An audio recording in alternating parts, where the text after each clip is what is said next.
Hello बच्चों, कैसे हैं आप सभी। होप करती हूँ कि सभी बहुत अच्छे होंगे और मैं आप लोग के लिए लेकर आई हूँ आपका क्लास 10 का चैप्टर 1 लेटर टू गॉड का समरी कह सकते हैं आप इसे, या फिर मतलब आपको लिखने के लिए आता ही है ज्यादातर समरी लिखने के लिए कि मतलब समरी लिखो और कुछ 4 नंबर या 5 नंबर का क्वेश्चन होता है। इसी से रिलेटेड आपको और क्वेश्चन आंसर भी मैं इसके बाद वाली वीडियो में फिर से मतलब इसका जो इस चैप्टर का सारा क्वेश्चन आंसर है वो भी मैं आपको बता दूंगी सारे। फिलहाल हम देखते हैं इस वीडियो में इसका समरी। बहुत ज्यादा इजी है, बहुत आसान है, आपको किस तरीके से लिखना है तो चलिए मैं बताती हूँ आपको। बहुत आसान तरीके से इसमें लिखा हुआ है, आपको बिल्कुल भी बहुत ज्यादा ऐसे वर्ड्स नहीं है जो याद करने में परेशानी होगी। तो शुरू करते हैं चैप्टर 1 लेटर टू गॉड का समरी। ठीक है, ये कहानी किसकी है तो the story is about Lencho. Lencho नाम का एक किसान है, उसी की ये कहानी है। ठीक है, a poor farmer who depends on his crop for survival। मतलब एक गरीब फार्मर मतलब होता है किसान, एक गरीब किसान की ये कहानी है। This story is about Lencho, उसका नाम लेंचो था। एंड वो क्या था, who depends on his crops for survival। वो पूरी तरीके से सर्वाइवल के लिए मतलब अपने जीवन यापन के लिए पूरी तरीके से किस पे डिपेंड था, अपने क्रॉप्स पे। ठीक है, मतलब क्रॉप्स मतलब फसल, अपनी फसलों पे। आप कैसे लिखेंगे, the story is about Lencho a poor farmer. A poor farmer, Lencho कौन है, अ पुअर फार्मर हु मतलब जो depends on his crops for survival, जो अपने क्रॉप्स के ऊपर डिपेंडेंट था सर्वाइवल के लिए। ठीक है, ये हमारा फर्स्ट लाइन हो गया। उसके बाद आगे बढ़ती है स्टोरी। 1 ईयर, एक साल क्या हुआ, he hopes for rain to water his fields. वो होप करता है, ऐसा उम्मीद करता है कि बारिश होगी और उसका फसल जो है वो बहुत अच्छा होगा। ठीक है, लेकिन होता क्या है, and when it finally rains, और जब फाइनली रेन होती है, बारिश होती है, तो ही इज वेरी हैप्पी। वो क्या होता है, बहुत खुश हो जाता है कि जैसा उसने सोचा था वैसा ही हो रहा है। उसके बाद क्या हुआ, however the rain soon turns into a terrible hailstorm। तब तक खुश हो रहता है कि जब तक वो जो रेन है, जो बारिश है, वो मतलब क्या बोलते हैं, टेरिबल हेलस्टॉर्म मतलब भीषण जो बारिश होती है ना, मतलब बहुत ज्यादा जो बारिश होती है उसको कहते हैं। तो जब तक उसमें नहीं बदल गया जब वो रेन था, ठीक है, तब तक वो खुश रहता है। बट जब देखता है कि बहुत ज्यादा बारिश हो रही है, रुक ही नहीं रही है, ओले पड़ने शुरू हो गए, तो उसका अब वो दुखी हो जाता है। क्या होता है फिर, डिस्ट्रॉइंग ऑल हिज क्रॉप्स। तो वो ये जो भीषण बारिश है, जो बहुत जो भारी बारिश जो होती है, उसकी वजह से उसके जो क्रॉप्स होते हैं, जो उसकी फसल होती है, वो क्या होती है, डिस्ट्रॉय हो जाती है। तो ये हमारा पहला पैराग्राफ हो गया। होप करती हूँ कि समझ में आ रहा होगा। क्या लिखना है आपको कि लेंचो नाम का एक पुअर फार्मर होता है। ठीक है, Lencho a poor farmer who depends on his crops for survival. ठीक है, ये आपको फर्स्ट लाइन लिखनी है। फिर क्या होता है, 1 year he hopes for rain to water his field. ठीक है, और उसके बाद क्या होता है, वो होप करता है बारिश की कि उसके जो खेती हो वो अच्छी हो। फिर व्हेन इट फाइनली रेन्स, जब फाइनली बारिश हो जाती है तो ही इज वेरी हैप्पी, वो बहुत ज्यादा खुश हो जाता है।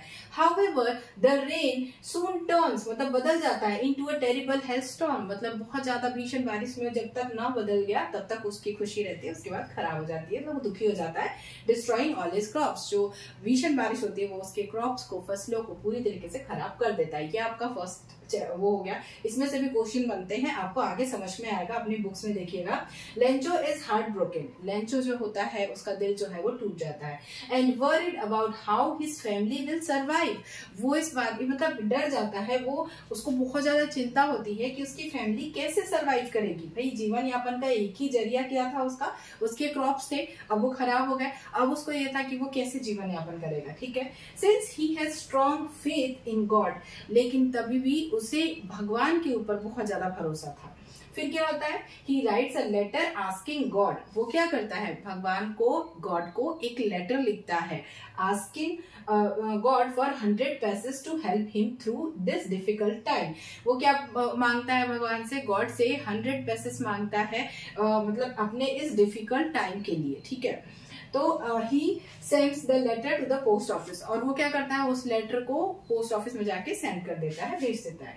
The post master and other employees read Lencho's letter, जो पोस्ट मास्टर होता है वहां का और वहां पे जो और एम्प्लॉयज होते हैं वो सभी लोग उसके लेटर को पढ़ते हैं।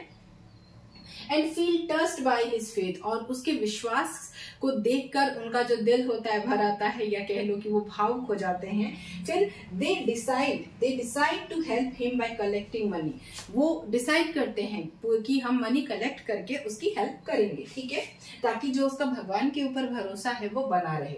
दे कैन गैदर ओनली 70 पैसेस, लेकिन वो सब लोग मिलके भी 70 पैसेस ही इकट्ठा कर पाते हैं, नॉट 100 नहीं। They put the money in an envelope, वो क्या करते हैं, सारे पैसों को एक एनवेलप में रखते हैं, and send it to Lencho as if it came from God, वो लेंचो को भेज देते हैं इस तरीके से कि मतलब वो भगवान ने भेजा है, ठीक है, ऐसा बता के। When Lencho receive the money, जब लेंचो जो होता है वो मनी रिसीव करता है, he is not happy because वो खुश नहीं होता है। क्यों नहीं होता है भाई? It is less than what he asked for, क्योंकि वो कम होता है जितना वो मांगा रहता है, मतलब 100 पैसेस से 70 पैसेस हो जाता है, इस वजह से वो दुखी हो जाता है कि मुझे सिर्फ 70 पैसेस क्यों मिले, 100 क्यों नहीं मिले।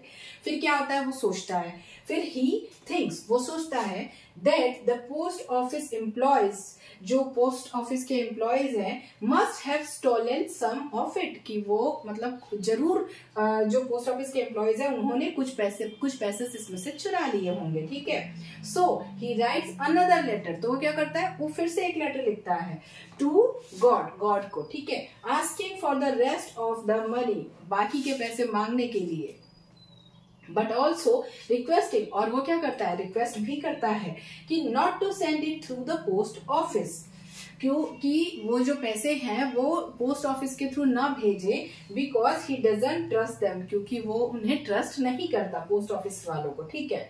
फिर हमारा ये पूरा स्टोरी खत्म हो गया, ठीक है। लेटर टू गॉड का ये हमारा मतलब बहुत इजी वे में ये पैसेज है, इसको याद करना बहुत आसान है, तो इसे याद कर लीजिए, 2-3 बार आप इसे पढ़ेंगे तो आपको अच्छे से याद हो जाएगा। लिख के भी ट्राई कर सकते हैं आप, ज्यादा अच्छे से याद होगा। मोरल ऑफ द स्टोरी कभी कभी पूछ लेता है, तो हमारा मोरल ऑफ द स्टोरी क्या है, मोरल ऑफ द स्टोरी अगर पूछता है तो strong faith in God can give people hope, ये बोल सकते हैं हम कि मतलब जब ज्यादा भगवान के ऊपर जो भरोसा करते हैं, मतलब भगवान के ऊपर भरोसा करना हमें मतलब सभी को, लोगों को क्या देता है, वो एक उम्मीद देता है, होप देता है कि हमारा काम जरूर हो जाएगा, भगवान है ना, ऐसा सोचते हैं लोग, तो इस टाइप का। फिर kindness and generosity can make a big difference in someone's life, हमारा जो दयालुपना है, हमारा जो एक काइंडनेस, जो एक हमारा नेचर है, मतलब जो भी हमारे अंदर एक ये जो मानवता कह सकते हैं, ये किसी और की लाइफ में एक अच्छा चेंज ला सकता है। तो ये हमारा मोरल ऑफ द स्टोरी है, और इस तरीके से हमारा पूरा आता है। तो आप चाहें तो आप इसका स्क्रीनशॉट ले सकते हैं, ये आपको बहुत इजी वे में है, इससे इजी वे में आई डोंट थिंक कि आपको कहीं मिलेगा, ये बहुत ज्यादा आसान है, आप इसे याद कर सकते हैं, इसी में से काफी क्वेश्चंस भी बनेंगे। तो वीडियो पसंद आई होगी तो वीडियो को लाइक कीजिएगा, शेयर कीजिएगा, चैनल पर नए हैं तो चैनल को सब्सक्राइब कर लीजिएगा। मैं फिर से मिलूंगी इसके आगे के क्वेश्चन आंसर के साथ, और कोशिश करूंगी कि आसान से आसान तरीके से आपको बता सकूं। फिर नेक्स्ट चैप्टर भी हम पढ़ेंगे, ऐसे करके इंग्लिश के सारे हम लोग 1 by 1 सारे चैप्टर्स कंप्लीट कर लेंगे। तो वीडियो पसंद आई होगी तो वीडियो को लाइक कीजिएगा, जहां पे आपको समझ में नहीं आया होगा आप मुझे कमेंट कर दीजिएगा, मैं ट्राई करूंगी कि मैं वापस से एक अलग वीडियो बना के आपकी हेल्प कर सकूं अगर कहीं डाउट है तो। अदरवाइज बहुत इजी है, डाउट वाली कोई बात नहीं है। तो ठीक है, मैं मिलूंगी फिर से आप लोगों से अपनी अगली वीडियो में, तब तक के लिए bye bye, take care and thank you so much for watching. और पढ़ाई करते रहिए क्योंकि बहुत जल्दी आप लोगों के एग्जाम्स होंगे, अभी तो शुरुआत हुआ है सेशन, लेकिन तभी भी एग्जाम्स होंगे, ठीक है।